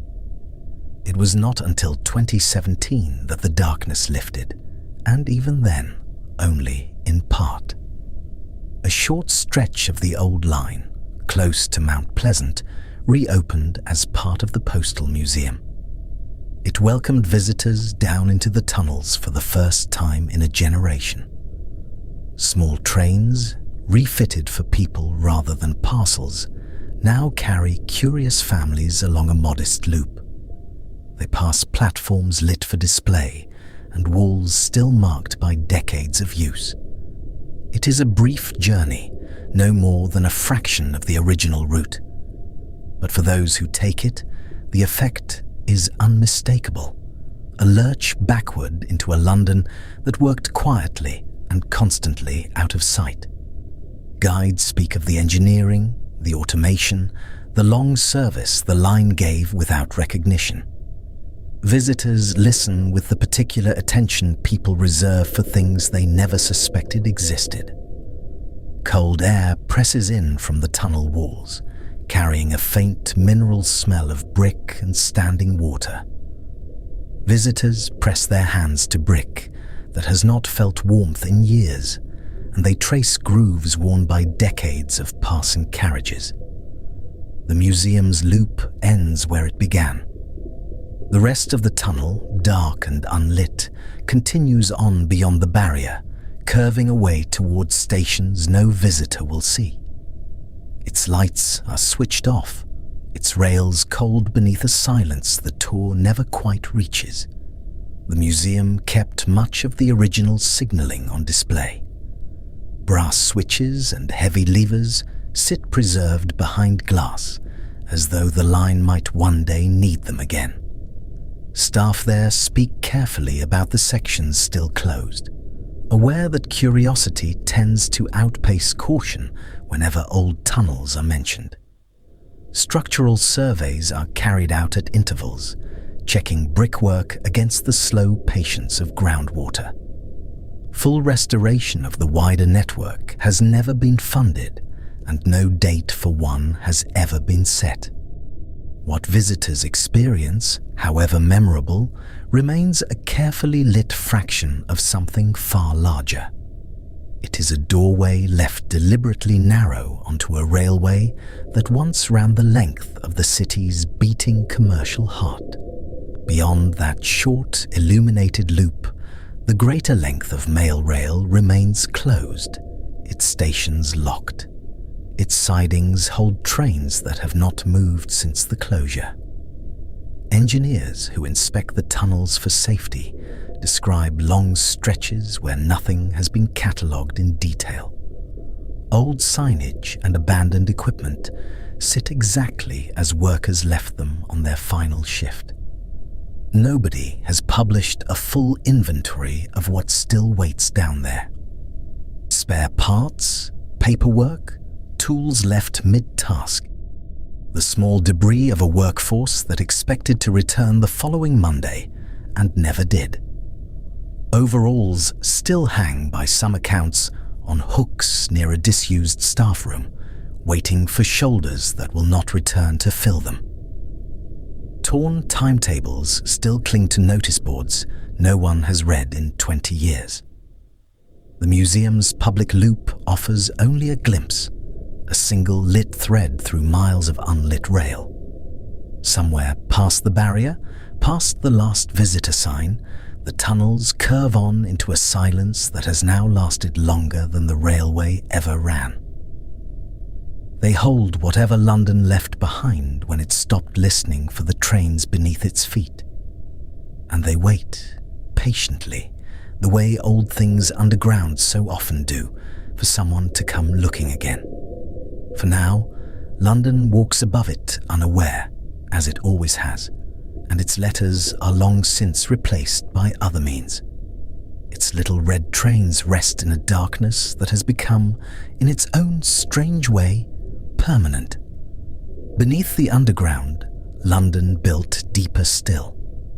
Between 1940 and 1942, 8 deep-level shelters were carved beneath existing stations, a second network laid far below the ordinary trains. They ran under Clapham South, under Belsize Park, under Camden Town and Stockwell and Chancery Lane and Goodge Street. Tunnels within tunnels. Each one dropped through clay the colour of old tea, past the tunnels commuters already knew, into rooms built for a single purpose. The purpose was survival. War planners had watched the raids fall on other cities. They knew, with a plain and terrible certainty, what the sky above London would soon become. So they dug down, past the frost line, past the rivers already sealed in their culverts, past the plague pits and the Roman streets that history had quietly buried. Engineers built chambers meant to outlast fire. Concrete rings, 8 of them, still sit under the city today. Some are sealed, some are simply forgotten. Their entrances are lost among newer buildings that never knew what lay beneath their foundations. All of them remember the sound of bombs filtered through several hundred feet of London clay. It was a low tremor rather than a roar, felt in the chest before it was heard in the ear. Workers who dug the shafts spoke afterward of a strange calm at that depth. It was as though the city's fear could not quite follow them all the way down. The chalk swallowed sound the way it swallowed light. Men laboring 12-hour shifts said the silence between blasts felt almost sacred, a hush no siren above ever managed to keep. It took less than 2 years to finish all 8, an extraordinary pace for engineering of that scale. It was achieved by crews who worked through their own private terror without ever being told the shelter's full intended use. Some had been meant, in the earliest drawings, as the beginnings of a new express railway line. It was a post-war dream of faster tunnels running beneath the existing tube. That dream was quietly shelved. War rearranged every plan the engineers had drafted. The shafts meant for trains became instead a refuge for the sleepless and the frightened. Their circular concrete walls curved away into a darkness that swallowed torchlight within a few short yards. A single word, painted crudely above each entrance, told anxious Londoners which shelter they had reached. One grey stairwell looked much like any other in the blackout. Few who queued outside in the cold ever saw the plans. They simply trusted the depth, and the depth mostly kept its promise. The shelters were built to hold tens of thousands of Londoners through the worst of the nightly raids. Each one could take up to 8,000 people in a single night. Bunks stacked in long rows 3 high. Ventilation shafts hummed through hours of darkness, while overhead the bombers came in waves nobody could predict. Families carried blankets and thermoses and gas masks down spiral staircases that seemed, to a tired child, to have no bottom at all. Strangers slept side by side. An old woman might hum a hymn low enough that only her row could hear it. It was a small private comfort, passed along a line of bunks like a candle handed hand to hand. The air smelled of concrete dust and damp wool. And somewhere, always, the faint metallic tang of a kettle beginning to boil, because Londoners, even underground, even afraid, still wanted their tea. Nurses moved between the rows with quiet efficiency, checking foreheads for fever, murmuring reassurances that cost them more than they let show. A warden checked names against a list by torchlight, his breath fogging faintly in the cold air pulled down from the surface. Above them, incendiaries fell on streets some would never see whole again. Below, life continued in careful miniature. Canteens served cocoa in tin mugs. First aid posts were staffed by volunteers who had trained only weeks before. There were even makeshift libraries, where a single dog-eared novel passed from hand to hand through the long hours of the night. It was ordinary life pressed into an extraordinary shape, sustained by candlelight, by low murmured voices that refused to fall entirely silent. It was sustained too by the plain stubbornness of people who simply would not let the war take everything. By morning, when the all-clear finally sounded, they climbed back into daylight. They did not know which of their neighbors' houses still stood, and which had gone, overnight, to rubble and ash. Some families returned night after night for weeks. They claimed the same corner of the same bunk row as though it were a small, hard-won piece of home. Others arrived only once, shaken by a near miss, and never left the surface again without a torch in their coat pocket. A few children, it was said, grew almost fond of the deep quiet down there. There was the steady hum of the fans, the sense of the whole city holding its breath together in the dark. Decades later, some of those same children, grown old themselves, would still describe the smell of damp concrete with an odd, unwilling tenderness. It was the scent of the one place they had ever felt entirely safe. Deeper than any shelter meant for families sat the Kingsway telephone exchange, driven lower into the chalk and clay than the 8 public shelters above it. Its walls were reinforced thick enough, engineers claimed, to withstand a direct hit from above. Officially, it carried transatlantic telephone lines, a hardened node in the wartime communications network, humming with cable and switchgear. It was tended around the clock by engineers who rarely spoke of their work outside its heavy blast doors. But those who worked nearby over the years came to whisper of something more. Corridors ran further than the telephone equipment alone could ever require. Rooms sat behind unmarked doors, accessed only by staff whose names appeared on no public roster and whose clearance nobody upstairs was permitted to question. Some believed it doubled as a listening post, quietly intercepting signals that had nothing to do with domestic calls. Others believed it sheltered a government that could not afford, politically, to be seen sheltering at all. The full purpose was never confirmed, not during the war and not for many decades afterward. The silence itself slowly became part of the story people told. Files that might have explained it stayed classified long after the guns fell quiet across Europe. When portions were finally released, whole sections had simply been redacted, black bars sitting where certainty should have been. Even now, engineers who once serviced its tunnels describe hearing footsteps echo in corridors.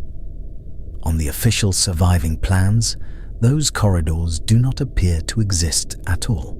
A handful of wartime staff, interviewed many years later for local history projects, gave answers that never quite matched each other. One recalled crates of equipment. They were stamped with markings she did not recognize. Another remembered a lift shaft that descended past the level she had always believed was the lowest floor. Neither would say more. Historians who have chased the exchange's full story tend to arrive at the same quiet dead end. It is a wall of official reticence that has simply never lifted. Decade after decade, request after request, as though depth itself had been made a kind of policy.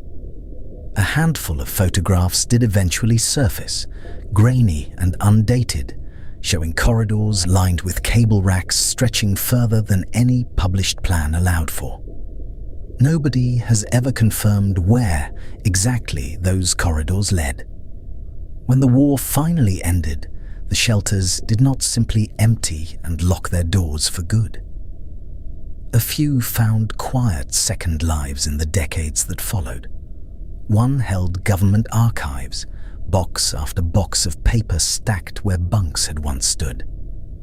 The same ventilation shafts now cooled ink and vellum instead of frightened lungs drawing breath through a long night. Another became storage for a nearby institution, its long curving galleries lined with crates nobody upstairs could fully explain to visitors.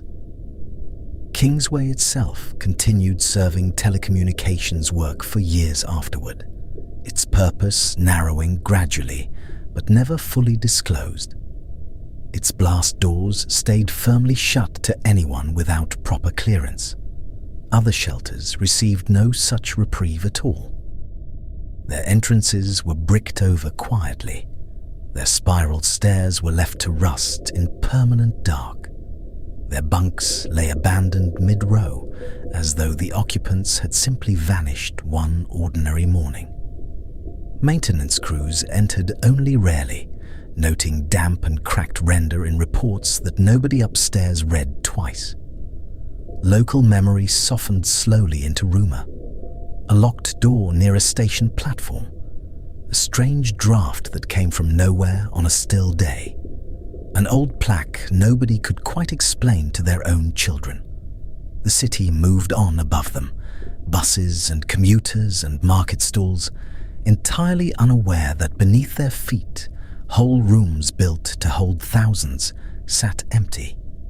They held nothing now but stale air and the faint outline of a war that had otherwise faded gently from the pavement.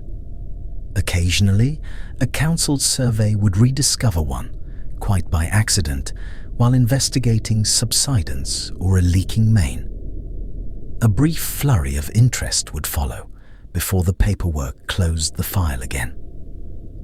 Contractors sent down to assess these forgotten shelters sometimes reported furniture still in place.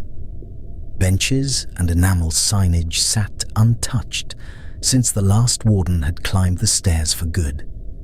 Nothing was stolen, because almost nobody remembered there was anything down there worth taking. Even the dust seemed undisturbed, settled in a fine grey layer over benches nobody had sat on in decades. The shelters simply waited, patient the way only deep, dark, undisturbed places can be, for a curiosity that rarely came. What nobody has ever fully mapped is where these shelters actually end. Official plans show clean, tidy boundaries, a shaft, a set of galleries, a spiral stair back to the surface, neat as an engineer's careful drawing. But engineers who work the post-war surveys describe passages that continue past the last marked wall.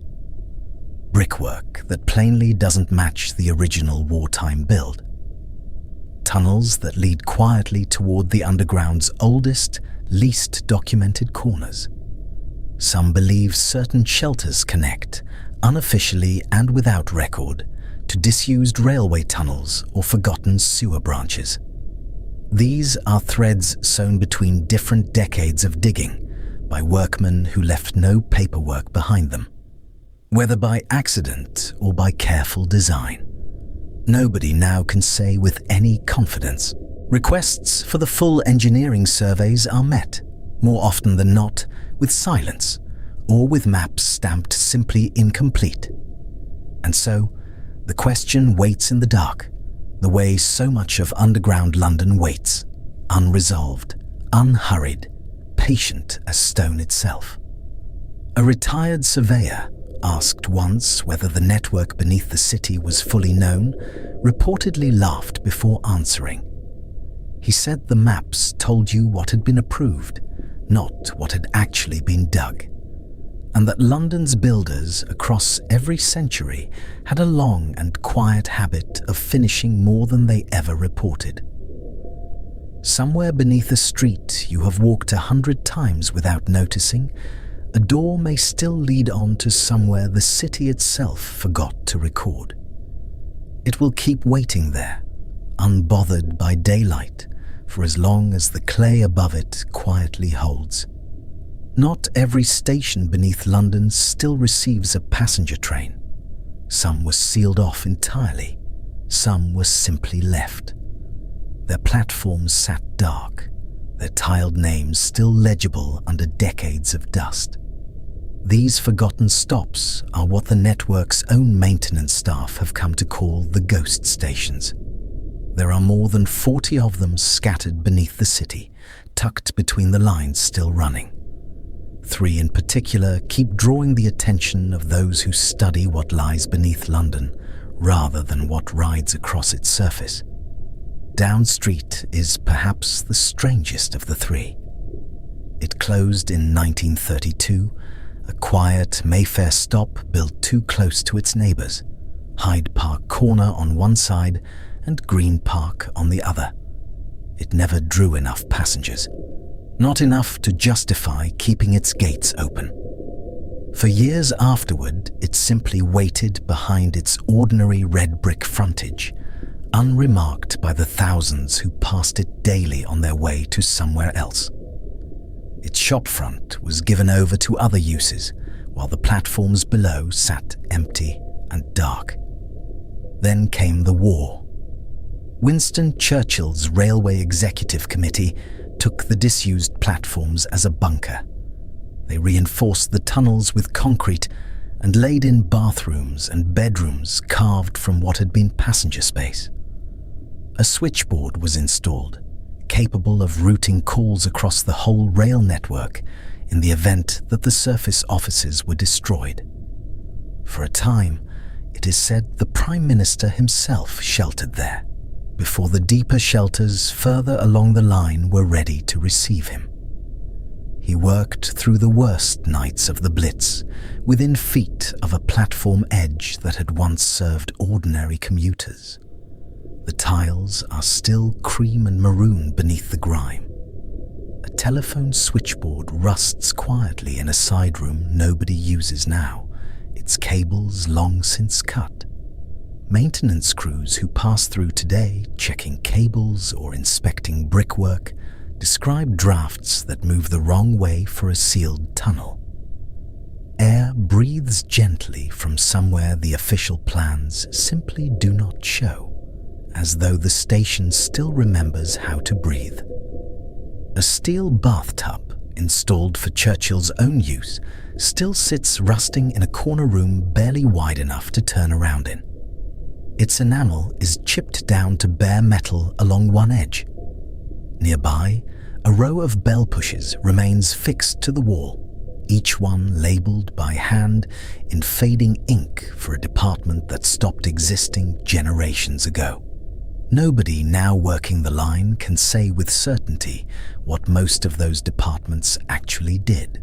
Visitors permitted down on rare heritage tours often remark on the smell first. It is a mixture of cold stone and machine oil, belonging to no particular decade at all, neither quite Victorian nor quite modern. It is simply old in a way that resists dating. Aldwych tells a gentler story, though not a simpler one. Its short branch line from Holborn, barely half a mile of track, closed for good in 1994, worn out by low use and an aging lift shaft. That shaft would have cost more to replace than the line itself ever earned in a decade. But Aldwych did not vanish the way so many closed stations do. Its platforms, curved and short and strangely intact, have been borrowed again and again for film sets, standing in for other stations, other decades, other cities entirely. Production crews bring their own generators into a station that otherwise sits in permanent dusk. Old enamel signs remain screwed to the walls beneath newer signs put up temporarily for whichever film happens to be shooting that month. Layers stack one atop another. London's transport history, like sediment. Workers who service the disused escalators and check the emergency lighting speak quietly of side passages beyond the platform ends, narrow and unlit. These passages lead further than the maps distributed to production companies ever suggest they should. Nobody working there today can explain where those passages actually go, only that they are there and that they are usually kept locked. One retired lift attendant, interviewed years after the station's closure, recalled being told never to walk past a particular junction alone. It was a rule nobody in authority would ever properly justify when he asked, offered instead as simply how things had always been done. The original 1907 tiling survives almost untouched in places, deep oxblood red, catching torchlight in a way the newer stations never quite manage. Those newer stations were different. They were built with brighter and more practical materials. Even the ticket hall above still carries its old ironwork, painted over so many times that the lettering beneath has all but vanished. It is legible only at a certain angle, in a certain light. The British Museum station holds perhaps the deepest mystery of the three, in part because so little of it can now be verified at all. It closed in 1933, made redundant once nearby Holborn was rebuilt with a proper interchange, and its surface building above was later demolished entirely. What remains is only the buried platforms and a stretch of running tunnel that trains still pass through today without ever stopping. For decades, a rumour clung to the station of a pharaoh's ghost said to wander its abandoned halls at night. That story was almost certainly invented by newspapers looking for a good headline, rather than by anything that ever happened underground. But transport historians who have spent years studying the surviving engineering drawings have found something stranger than any ghost story. The plans simply do not agree with each other. One surviving set shows a short stub of tunnel ending cleanly behind a brick wall, exactly where the official closure records say it should. Another, drawn only a few years later by a different hand, shows the passage continuing considerably further than any officially closed structure ought to run. It extends further still, toward infrastructure that appears to predate the station itself by decades. Which drawing is correct, if either fully is, remains an open question among the small community of people who still care. It sits filed away in an archive, rather than resolved by anyone with the authority to settle it. Drivers on the passing trains have reported over many years, and without any coordination between them, catching a flicker of platform tile through the darkness. Officially, there is nothing, only bare running tunnel and bored earth. Some put it down to reflected headlamp light bouncing strangely off old brickwork. Others simply note it in passing and move on, unwilling to make more of it than the moment allows. Maintenance staff across all three stations, and several of the lesser-known ghost stops besides, tell remarkably similar accounts, offered separately across different decades to different supervisors. Yet they are oddly consistent in their detail every time. A passage that should end cleanly in solid brick instead continues on, sloping gently downward, its walls changing texture as it goes. It runs from neat Victorian tile to something older, rougher, entirely unlined. A door that appears on no drawing at all, bolted shut, its hinges rusted so thoroughly into place that nobody has opened it in living memory. Cold air moving steadily from a direction that, on paper, leads only into solid London clay and nothing else. Most of these accounts were logged briefly in maintenance notebooks now archived in filing cabinets, and rarely, if ever, read again.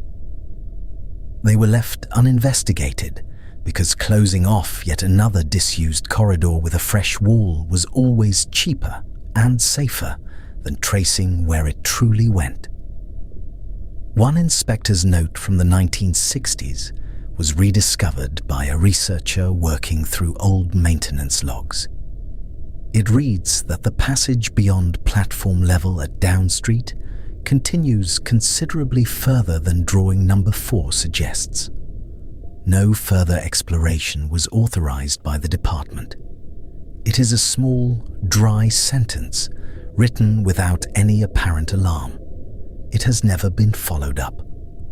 A second note, filed some 18 months later by a different inspector entirely, records only that the same passage had been made safe. No further explanation was offered as to what that phrase was actually meant to cover. Made safe How? Made safe from what?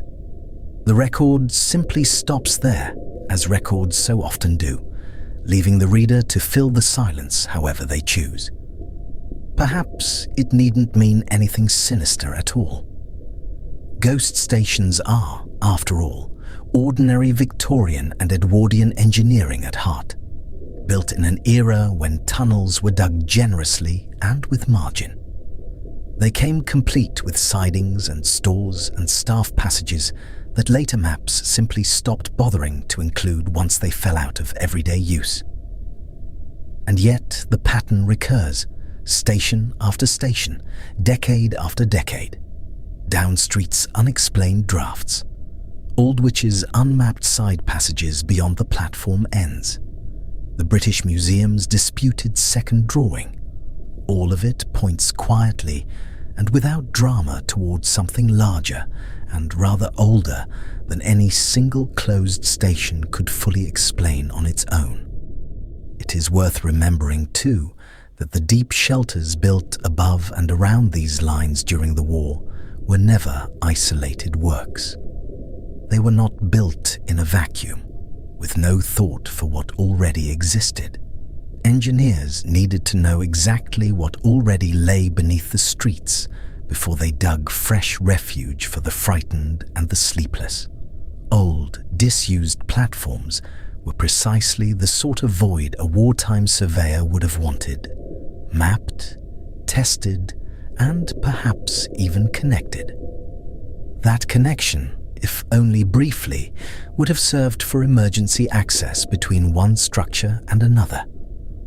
Whether any such connection was ever actually built, or whether it was merely considered on paper and then quietly abandoned, is not recorded anywhere that has yet come to light. The surveyors are long gone, the ones who might have known. A handful of wartime memoranda were recovered decades later from a records office that had simply never got around to destroying them. They mention auxiliary linkages between certain disused platforms and the deep shelters nearby. These linkages are described only in the vaguest administrative language, never named, never mapped with any precision anyone alive today can follow. Historians who have read those memoranda closely disagree, gently and without rancor, on whether the phrase refers to anything physical at all. Or perhaps it was simply bureaucratic shorthand for a plan that was discussed, costed, and then quietly shelved once the emergency eased. The men who did that original surveying are long gone now. The notebooks that might once have answered the question were not always carefully kept in the first place. That was wartime London, chaos and paper shortages. So the ghost stations keep their dust, their borrowed film lights, their rusted switchboards, and their small, unresolved passages leading quietly into the dark beyond.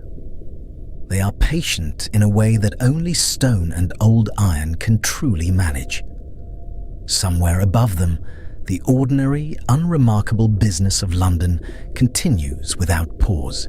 Buses and umbrellas and ringing phones.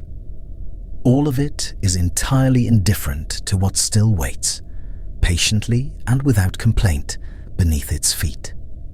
Beneath Threadneedle Street lies a chamber few Londoners will ever see.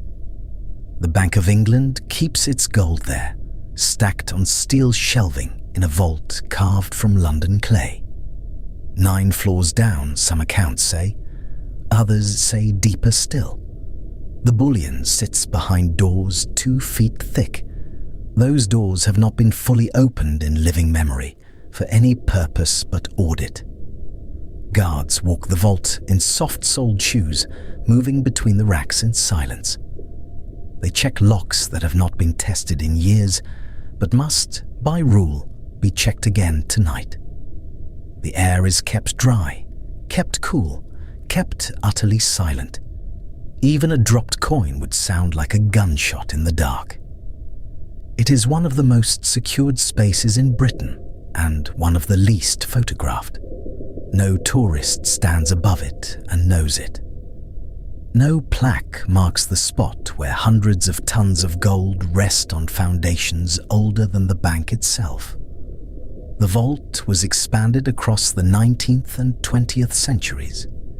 Each addition was dug quietly, each new chamber connected to the last by narrow service corridors that no public record fully maps. Some of those corridors, engineers have hinted, were never finished. They were abandoned mid-dig when the clay proved unstable or the budget ran short, and simply bricked shut rather than removed. Bank staff speak of the vault the way sailors speak of the sea, with respect and with a certain reluctance to say too much. Officially, the layout is a matter of national security, reviewed and classified, redrawn after every threat assessment. Unofficially, that silence has always invited a question. If this much has been built and never shown, what else sits beside it, unlisted, unlit, waiting? The bank's own historians, when pressed, tend to answer with the same practiced calm. There is a vault, there is gold, and beyond that, nothing further can usefully be said. It is the kind of answer that closes a conversation while leaving the real question exactly where it started. Even the bank's own guidebooks, thin and carefully worded, mention the vault only in passing. It gets a single paragraph between the founding charter and the architecture of the banking hall above. Visitors are shown marble columns and a small museum of old banknotes. They are not shown a single photograph of the gold itself. The museum staff, asked directly, tend to smile and change the subject with practiced ease. It is as though the question had been anticipated and gently deflected 1,000 times before. That question found its shape in the 1800s, when city clerks and antiquarians began to trade a persistent story. A tunnel, they said, ran from beneath the bank towards St. Paul's Cathedral. It was a passage cut through chalk and clay to move gold, or perhaps clergy, or perhaps simply men who preferred not to be seen crossing the street between two of the city's oldest powers. Newspaper correspondents of the period wrote of workmen striking brickwork where no brickwork should have been. It was arched and old, running in the wrong direction for any known cellar. One 19th century account describes a foreman who refused to continue digging. Torchlight had shown the tunnel curving east toward the cathedral's crypt, rather than stopping at a property line as instructed. He was paid off, the story goes, and the hole was filled the following week. The labourers were sworn to a silence most of them apparently kept. No architect's drawing has ever confirmed the route. No excavation has ever been permitted to test it fully. Every request to do so since has met the same polite refusal, citing structural risk to buildings above. And yet the story persisted for 100 years, retold in clubrooms and later in local histories. Always the same shrug at the end. Nobody could say for certain, because nobody with the authority to look had ever been willing to. Some historians dismiss it outright, a folktale grown from ordinary drainage works misread by candlelight. Others point out that folktales rarely survive a century of retelling by naming a specific curve, a specific direction, a specific crypt. A tunnel between money and God, running quietly beneath the busiest square mile in the empire, unconfirmed and unforgotten in equal measure. Later, writers added their own small details. A length of iron rail was said to have been found half buried near the supposed line.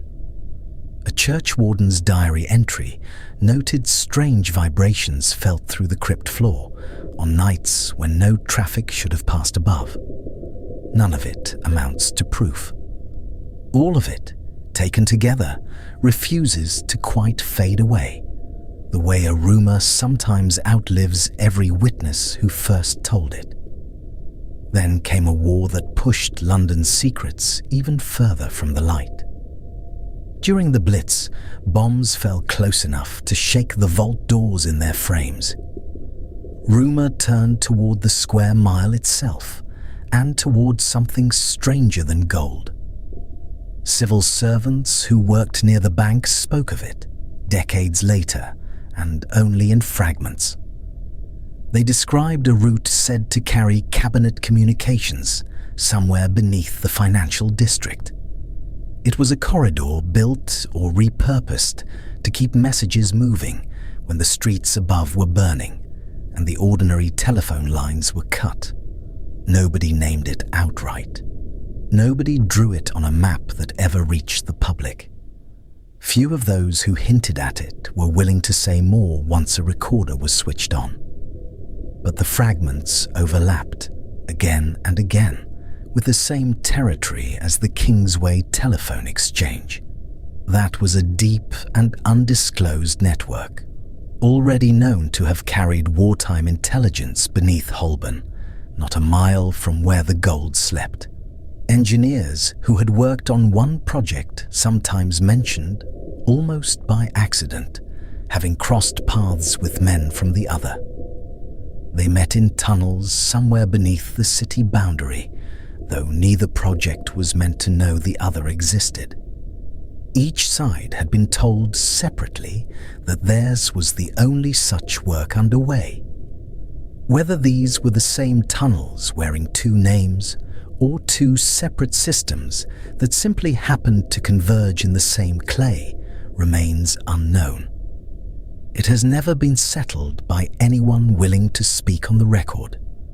What is certain is only this: wherever wartime London needed to move something quietly beneath the surface, the square mile seemed to already have the room prepared. Files that might settle the matter, if they still exist, remain closed. They fall under the ordinary rules that govern intelligence material of that era, reviewed on cycles measured in decades rather than years. Researchers who have applied to see them describe long silences, polite letters, and very little else. It is the sort of bureaucratic quiet that neither confirms a secret nor quite denies one. That silence has, if anything, only grown more polished with each passing decade. The evidence, when it surfaces, tends to surface by accident, and it keeps surfacing. City surveyors working on modern basement renovations near Bank Junction have, more than once, broken through into voids. These appear on no utility map and no planning document. A firm extending a wine cellar in the 1990s reported striking a brick-lined chamber, dry and empty. A passage led off in a direction that matched no known service tunnel. Building control was called. The chamber was measured, photographed, and then sealed again behind a load-bearing wall. Its contents went unrecorded beyond a brief note in a surveyor's file. A note that later proved difficult for researchers to locate at all. Similar stories recur every decade or so, always in that same tight cluster of streets around the bank. Always the men expected clay or bedrock. Instead, they found brick, arched and old, running somewhere it had no business running. One contractor, working on a basement extension near Cornhill, described a draft of cold, dry air rising from a crack in the floor slab. By any modern plan, it should not have connected to anything at all. He knelt, he said, and felt the draft against his palm for a long moment. Then he called his foreman over to feel it too, both men silent, neither quite willing to say aloud what it might mean. Each discovery is treated officially as an isolated curiosity, a leftover from some forgotten Victorian scheme, filed and forgotten in turn. And each time, the workers who found it described the same faint unease, the sense of standing somewhere that had been built to be forgotten. For a while, it had succeeded, until a drill or a spade brought it briefly back into the light before the wall went up again.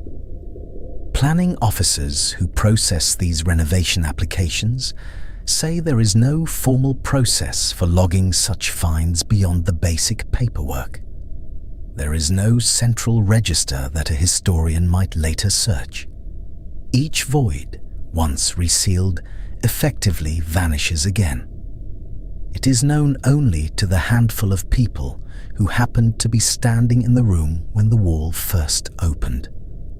Taken alone, each thread might be dismissed. A tunnel to a cathedral, a wartime rumor, a void behind a wine cellar wall. But the city is not a place where mysteries stay isolated for long, not once you start walking the ground above them with an honest eye. The buried streets of Roman Londinium ran beneath these same blocks, their culverts and courtyards pressed flat under centuries of rebuilding. The lost rivers, culverted and forgotten, cross somewhere near this same junction on their way to the Thames. They are still audible, some claim, through the right grating on the right quiet night. The deep shelters of the war lie not far to the north. The ghost stations of the underground sit just beyond the boundary of the square mile. They are closer than most commuters realize. Commuters change trains above them without a thought for what waits below the platform they stand on. Each thread was investigated on its own terms by its own kind of historian. Each was set down as a separate story, a separate curiosity for a separate chapter of some separate book. But stand at Bank Junction long enough, listen to enough surveyors and enough retired clerks, and the separate stories start to feel less separate. A Roman culvert here, a wartime shelter there, a vault wall that rings hollow when struck in the wrong place. The financial district was not built once and left alone. It was built and rebuilt and quietly reinforced by every age that came after. Each one added its own tunnel, its own chamber, its own reason to keep the maps incomplete. Silence layered upon silence, until no single record could ever hope to hold the whole shape of what lies beneath. Somewhere under the gold, beneath the trading floors, beneath the cool marble that visitors photograph without a second glance. The ground remembers more than the surface lets on. It is not, by any account gathered so far, finished telling. Each new basement dug near the junction risks meeting it again. Some fragment of Roman brick, or wartime concrete, or nameless Victorian passage waits exactly where the last surveyor left it. Patient in the dark, indifferent to the centuries stacked so carefully above it. Return with me now, one last time, to the years when London opened itself up again, the tunnels of the Elizabeth line spreading east and west beneath streets that had not been disturbed since the Victorians laid their sewers. Through the 2010s, the boring machines moved slowly under the city, grinding through clay and gravel and centuries of forgotten fill. No project since the age of steam had cut so deep, or so far, or through so much of what London had quietly buried beneath itself. At Liverpool Street, at Farringdon, at Whitechapel, where the ground still remembers the plague. Each shaft sunk, each tunnel bored, drew up fragments of a city stacked upon itself in layers no map had ever fully recorded. Roman roads, medieval well shafts, brick vaults with no name on any surveyor's plan. The engineers who dug the Elizabeth line were not looking for history. They were laying rail, And yet history kept finding them, the way it always finds anyone who digs deep enough beneath this city. Every few weeks, it seemed, another find. A skeleton, a coin hoard, a wall that matched nothing in the records. The tunnelers grew used to pausing, to waiting while someone with a trowel and a notebook came down to look before the machines could move on. It became, in its way, the largest single excavation this city had seen in 100 years, though almost nobody watching the trains arrive at their gleaming new platforms above would ever think to ask what had been found beneath their feet to make room for them. The project had a name that sounded almost gentle for something so vast. A new line drawn straight through the oldest parts of the city, from Paddington in the west to Abbey Wood far in the east. 10 years of digging, billions spent. Whole streets closed for months, while shafts the width of a house dropped 40 meters into London clay. And at every one of those shafts, before a single rail could be laid, someone had to ask what was already down there, waiting. Contractors called it enabling works, a dull phrase for something that turned out again and again to be genuinely strange. Ground that should have held only Victorian brick sewer instead gave up burial pits, wells choked with centuries of silt, timber piling driven by hands long since turned to dust. Nobody had planned for any of it. The railway simply woke it, the way a spade in a garden wakes worms that had every reason to believe they would never see daylight again. The archaeologists who followed the tunnelers kept records the Victorians never thought to keep.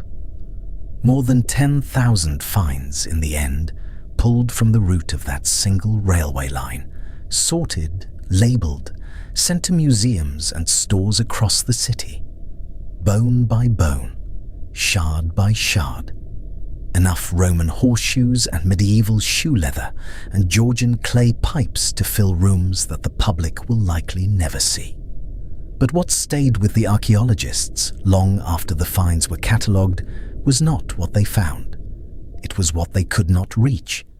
Every dig has a boundary, a line drawn not by curiosity, but by budget and by the shape of the tunnel itself. Time and again, a wall would run to the very edge of the excavation trench and simply continue, unexplained, into ground nobody was permitted to open. A stair descending past the last surveyed meter. A passage running at an angle that matched nothing else on the site, vanishing beneath a road that could not be closed. The reports, when they were finally written, are full of careful, unsatisfying phrases. Further investigation was not possible. The full extent remains unknown. It is the quiet admission, repeated across 1,000 sites beneath this city, that what gets excavated is never the whole story. Only the part that happened to lie in the path of whatever was being built above it. A single shaft near a station entrance might reveal a Roman rubbish pit, rich with broken pottery and butchered bone, and beside it, unreachable, the corner of a wall running off in a direction nobody had the time to follow. The archaeologists would note it, photograph what little they could see, and then the concrete would come, and the wall would vanish again beneath the city, not destroyed, simply covered, the way so much of London always has been. Some of them speak of it still, years later, the way you might speak of a book closed halfway through. Curious, a little haunted, never quite finished. And this brings us back, at last, to where this journey began. To that narrow stretch of tunnel near Liverpool Street, where workers cutting a new shaft for the Elizabeth line struck brick where their drawings promised only clay. A sealed archway. Old mortar, hand-laid, curved with a patience no modern crew would spend on something meant to be hidden.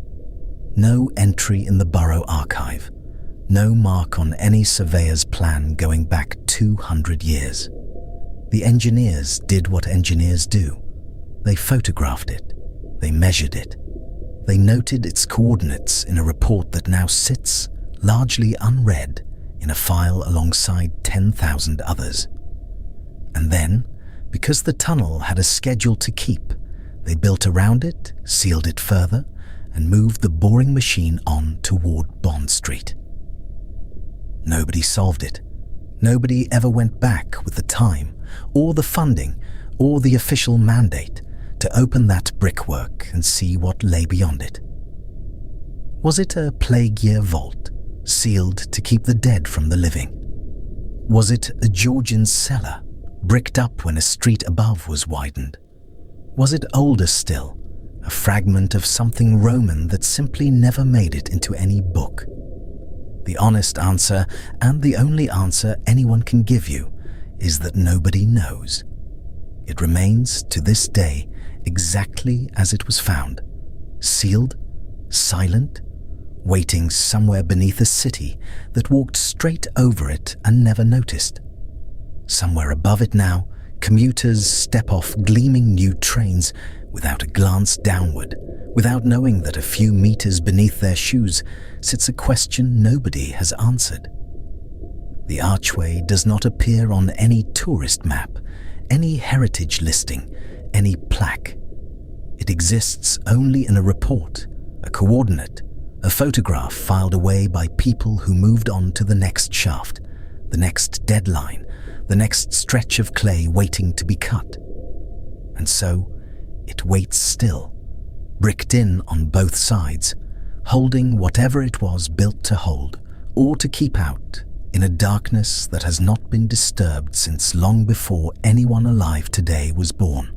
This, more than any single tunnel or vault or forgotten river, is the truest thing this city can tell you about itself.